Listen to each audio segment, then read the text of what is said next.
Chapter 5, The Case of the Bank Robber. $3.50, exclaimed Encyclopedia as he finished counting the money in the treasury of the Brown Detective Agency. Business is booming. You should put that money in the bank, said Sally Kimball, whom Encyclopedia had made his bodyguard and junior partner. Money isn't safe in a shoebox. Maybe you're right, said Encyclopedia. Sometimes even shoes aren't safe in a shoebox. It would look awful if a detective agency was robbed. The partners talked it over. They decided to take the money downtown to a bank and start a savings account. It was too far to ride on their bicycles, so they took the bus. They got off near the Corning National Bank on Beach Street. As they stepped out of the bus, they heard the sound of shooting. At first, Encyclopedia thought the bus had backfired. A minute later, he saw a man in the doorway of the bank. The man wore a hat, a handkerchief over his lower part of his face, and in one hand he held a yellow paper bag. With the other, he waved a gun. Somebody shouted, "Hold up, hold up!" Then all at once, everybody was running, trying to get out of the robber's way. The man with the gun turned and fled. In his haste, he did not seem to look where he was going. He ran into a beggar wearing dark glasses and carrying a white cane and tin cup. The beggar's cane and cup flew into the street. The robber and the beggar fell to the sidewalk. They rolled around together for a few seconds before the robber broke away and got to his feet. He raced down the street just as a police car drew up before the bank. Chief Brown and one of his officers leaped out of the car and ran after the robber. "We caught him," said Chief Brown at dinner that night. He led us on a merry chase, but we got him. The trouble is, we can't charge him with the robbery." "But why not?" Mrs. Brown demanded. "Yeah, Dad, why not?" Encyclopedia asked. "Wasn't the money he stole in that yellow paper bag he was carrying?" Chief Brown laid down his fork. "Do you know what we found in that yellow bag of his? Money? No, a loaf of white bread. He resisted police officers, but I don't know how long we can keep him in jail." "Are you sure you caught the right man, Dad?" Encyclopedia said. "We'll have a hard time proving it," said Chief Brown. "No one can identify him, and nobody saw the robber's face. He wore a handkerchief over his nose and mouth, and his hat was pulled down over his forehead and eyes. This man we picked up is wearing a brown suit, and the teller at the bank said the robber wore a suit the same color. And of course, there is the yellow bag. But where's the money?" "Does the man you picked up have any distinguishing features?" Encyclopedia wanted to know. That means like anything that only looks like him, like for him. "Well, he has a pug nose and a scar running down one cheek. But remember, no one saw the robber's face," said Chief Brown. "I can hold him in jail overnight for resisting a police officer. That's about all." "I never saw a beggar in Idaville before today," said Encyclopedia thoughtfully. "Oh, the blind man," said Chief Brown. "He seemed like a nice old fellow. He calls himself Blind Tom. I hated to tell him it's against the law to beg here." "The poor man," said Mrs. Brown. "Won't the Salvation Army help him?"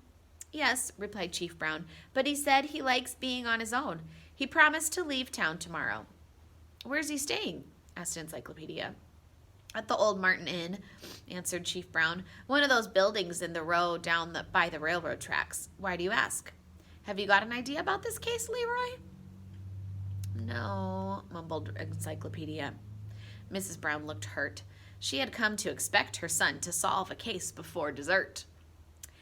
After dinner, Encyclopedia walked over to Sally's house. "I have to work this evening," he said. "I may need you. Want to come?" "Oh boy, do I," Sally sang out. The sky was growing dark as the two detectives rode their bicycles down a dingy block west of the railroad station. "Who lives here?" asked Sally as Encyclopedia stopped in front of a run-down hotel. "Blind Tom, the beggar. He'll be leaving town tomorrow. That's why we have to see him this evening." "Do you think he can help us?" asked Sally. "I think so. A blind man sees with his hands," Encyclopedia replied. "Remember how the beggar rolled with the robber on the sidewalk? If he felt the robber's face through the handkerchief, he might know him again." I get it, said Sally. If he could feel the man's face again, he might know whether the man your father caught is really the robber. Right. So there they are, outside the house. Or the hotel. Gosh, said Sally, I hope he hasn't left town yet. Inside the hotel, the desk clerk gave the two young detectives some help. Blind Tom lived alone. His room was number 214. Sally and Encyclopedia climbed the dark, creaky stairs to the second floor.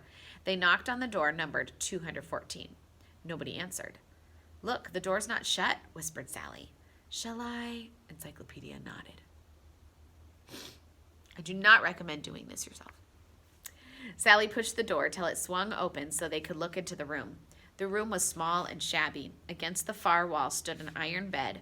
A reading lamp cast its light upon a copy of the Idaville Daily News that lay open on the pillow. Suddenly, the tapping of a cane sounded on the hall. Tap, tap, tap. Blind Tom came up behind Sally. Is someone here? He asked. I haven't had a visitor in a long time. I wasn't expecting anyone tonight, but it's nice to have you. He lifted his cane. Won't you come in? No thanks, said Encyclopedia. He pushed Sally down the hall and hurried her down the stairs. She didn't have a chance to catch her breath until they were outside the hotel. Why the big rush? Sally asked. I thought you were going to ask Blind Tom if he could recognize the man who robbed the bank this afternoon. I don't have to ask him, replied Encyclopedia. Blind Tom knows the robber because Blind Tom helped in the robbery. How did Encyclopedia know this? Ooh, I heard it. Did you hear it? Did you figure out how he knows it? Let's find page 82. Let me give you another minute. Do you know why he knows Blind Tom was in on it?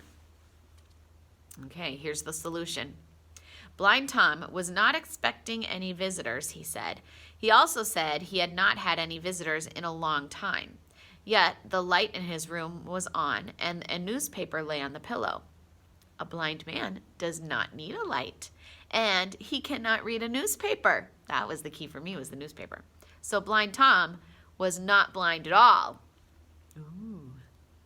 Encyclopedia knew then why the beggar had not stepped out of the way of the bank robber. The two men had rolled on the sidewalk together with a purpose, to exchange the yellow paper bags.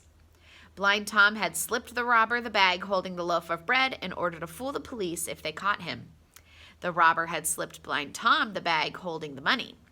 Encyclopedia used a telephone in the store on the corner to call his father, and Chief Brown hurried to the hotel. He found the money still in the yellow paper bag, hidden under the mattress of Blind Tom's bed. Blind Tom and the man the police were holding in jail confessed that they had robbed the bank. Oh, that was a good one. Interesting. I hope you figured it out. It's kind of fun to solve a mystery.